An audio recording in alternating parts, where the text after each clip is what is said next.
Page 129, Trumpet Voluntary. On page 128, they're introducing you to a thing called a G7 chord. Well, things are getting hot and heavy. Just sit back and relax for a minute. Let me explain what's going on as best I know how.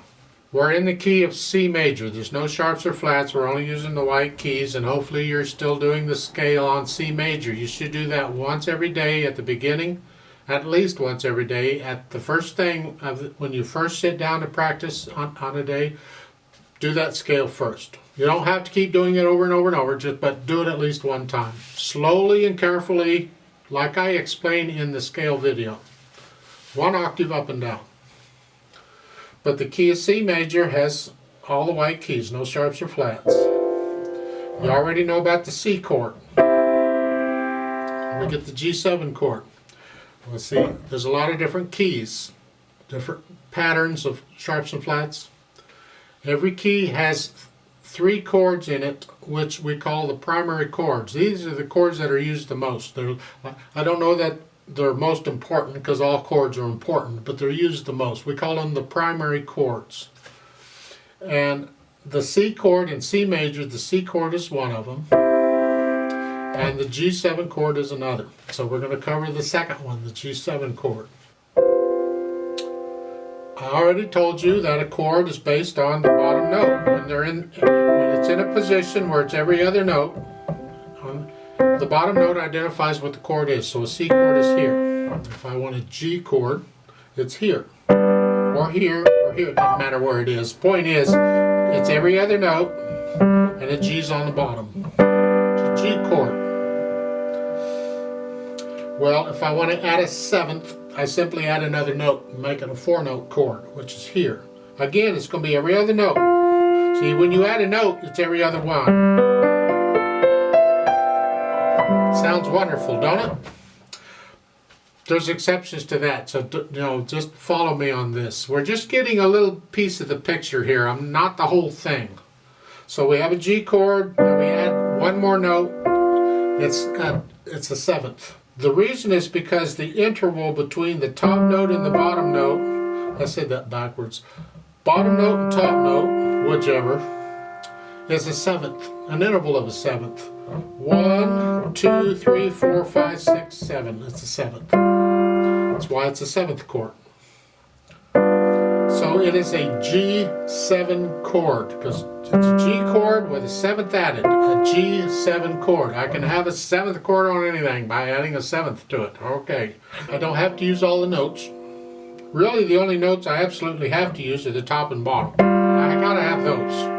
But I can use sometimes this and sometimes this one. No, I can still have a triad. A triad is a 3-note chord. It doesn't matter what the notes are, it's just 3 notes. That's a triad. That's a triad. That is not a triad because it's got 4 notes in it. That is not a triad because it's only got 2 notes in it. So, generally we leave out the D, and you have this. Also, you can turn chords over. Let's go back to the C chord here. The important thing is the name of the note in the chord, not where it is on the keyboard or how it's arranged, or how the chord is arranged. A C, an E, and a G make up a C chord. End of story. I don't have to play it. I can put the C on top here. It's still a C chord. Or I can put the E on top. It's still a C chord because I'm using the C, E, and the G each time. Well, when I turn it over one time, we invert it. We call that first inversion. If I turn it over again, I invert it again. Second inversion. That's all you can have on a 3-note chord. Well, if I have a 4-note chord, I can do it again. So here, go back to our G7 chord. I put the G on top, it's here. I put the B on top, it's here. Second inversion. I put the D on top, it's here. It's third inversion. So I got 3 inversions on that one. So what we do usually is we take a G7 chord and we invert it one time. Put the G on top, and we leave out the D. And you end up with that. That's sort of what they're getting to there. The idea is we want it to be, we don't want the hand moving around a lot.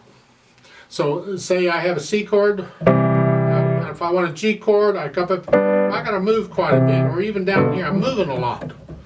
I want to be able to play the G chord without moving the hand. Well, I can use an inversion. I can go here. I moved very little. That's a G chord. I just got the D on the bottom. Right? Or I can go here.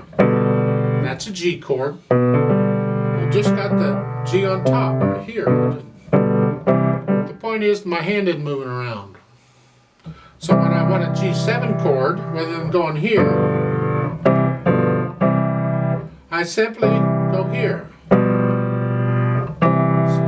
It comes. So the little finger goes down one, and I play the F instead of the E. Both hands, really. Gotta do this in both hands. And that's sort of that's why we use this arrangement quite a bit. It's handy. It comes in handy. It sounds okay. Look in Trumpet Voluntary. At the beginning, left hand, you have a C chord. And then you have the 5/7 chord, the G7 chord, excuse me. Looks ugly, it isn't. It's a B, an F, and a G. That's what we've been doing. And you'll learn to recognize these in the music real quick. Oh, I know what that chord is. And that way you're thinking of it as one thing, not as three separate notes you got to figure out. It comes in time, it comes. So it's C, G5, or G7, C. Just think of those, get used to them. So these Roman numerals, what's that about? Okay, in a scale, every note in the scale is numbered. We call them steps, step number. 1, 2, 3, 4, 5, 6, 7. And then 8 becomes 1 again. There's steps. Step 1, step 5, step 3, whatever. If I have a chord built on that step, that's the number of the chord. So the C chord is also a 1 chord because it's built on step 1 of the C major scale. It's a 1 chord in C major. Other key signatures have their own 1 chords. It's all different. So a 1 chord, that's where the letter, they use Roman numerals. We got a lot of numbers in music. We got to figure something out. So they use Roman numerals to identify the chords. And then the 5/7 chord, well, a G7, G is the 5th step of the C scale. 1, 2, 3, 4, 5. So I could take the 5th step, I build a chord on it, I add a 7th, that's a G7, it's a 5/7 in the key of C. That's how it works. It's really not very complicated at all if you think about it. Just and that's why the V, that's Roman numeral for 5. 7 is. It's supposed to be a superscript. There's a little 7 slightly above. That's all right. Doesn't matter. I don't care. 5/7. So we got a 1 chord and a 5/7 chord. So why use the numbers? Because they're the same numbers in all the keys. So if I'm in the key of C, I have a 1 chord and a 5/7 chord. If I want to go to the key of G, I can have a 1 chord and a 5/7 chord. They're different chords than in the key of C because it's a different key. But the point is it's the same numbers. If I have a key of, let's go to key of E. I haven't had these yet, don't worry about it. But a 1 chord, 5/7 chord. These are 2 of the 3 primary chords in the key. So it's the primary chords are the same numbers in every key. And the 1 and the 5/7 is 2 of them. A lot of numbers in there. It gets confusing. And that's really what they're after on page 128. We're going to use these quite a bit, so you have time to soak it in, but it's kind of important you grasp it. So you have the Roman numerals underneath, maybe, and you have the name of the chord up above.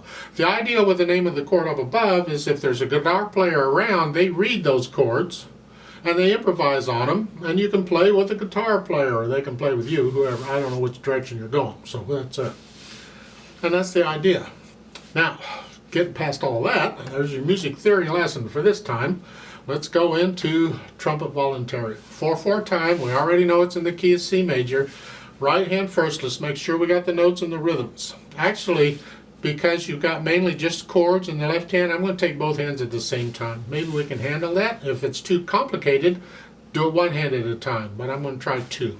So the right hand is here to start, and the left hand's got a C chord, so you're here, C position, here, and half notes in the right hand. 1, 2, 3, 4, 1, 2, and eventually you want to get to where you can do these chords in the left hand without looking. So you just know your little finger's going down. You should do it in both hands, but the idea. And so again, 1, 2, 3, 4, 1, 2, 3, 4. 1, 2, 3, 4. Second line, 3, 4. 1, 2, 3, 4. 1, 2, 3, 4. So go through the whole thing and work out the notes and the rhythms. You're not really moving around except you have a G7 chord in the left hand. The right hand isn't moving any. Then we add the articulation. We have accents in the right hand. You give them a little extra oomph, and I'd separate them. Well, you have to separate them anyway because they're repeated notes. Now remember, on articulation, when you have slurs, a lot of times you will have separation before the slur and after the slur that separate the slur part from the rest of it. So it's like in the first line, when here you lift up before you play the F. At the end of the line, lift up before you play the next line. Again, lift up. These separations going on. Now that doesn't work all the time. There's times when you will go ahead and connect it to what comes afterwards. Sometimes the editor doesn't put the slur in quite the right place. You have to be your own musical judge on this eventually, on what sounds right to you. But for right now, at least in this piece, I'm encouraging you to lift up before and after these slurs. It's good practice. And you're only lifting up in the one hand or so that has the slur. Whichever it is. So you go through them and do the articulation, the slurs and all that. Then we add the dynamics. It's loud. That goes to the melody. That's the right hand most of the time. These chords need to be under that. So maybe medium loud to medium soft on the chord. We want to hear the right hand.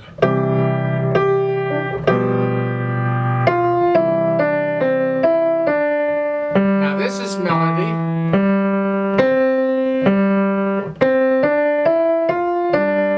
Do the dynamics. Speed-wise, it's a march. It's a proud march. 1, 2, left, right, left, I don't know, left, right, left, right, right. Be proud about it. And even though on these second line, the half notes, there's no slur or nothing, go ahead and connect them all.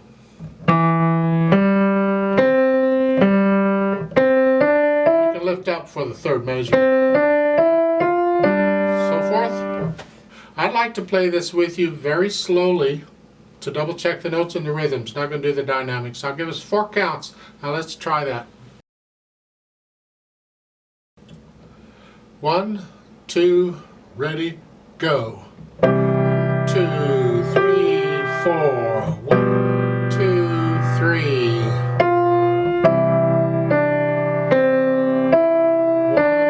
2, 3, 4.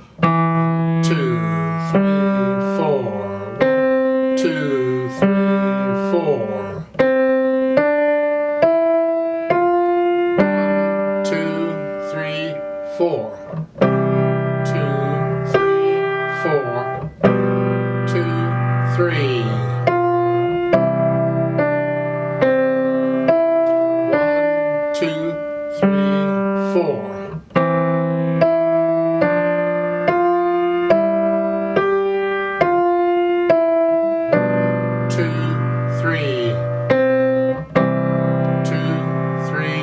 4 off.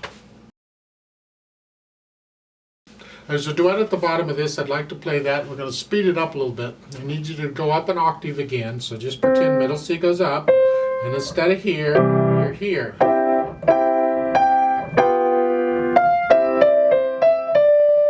Like So play it all up there. I'll give us 4 counts.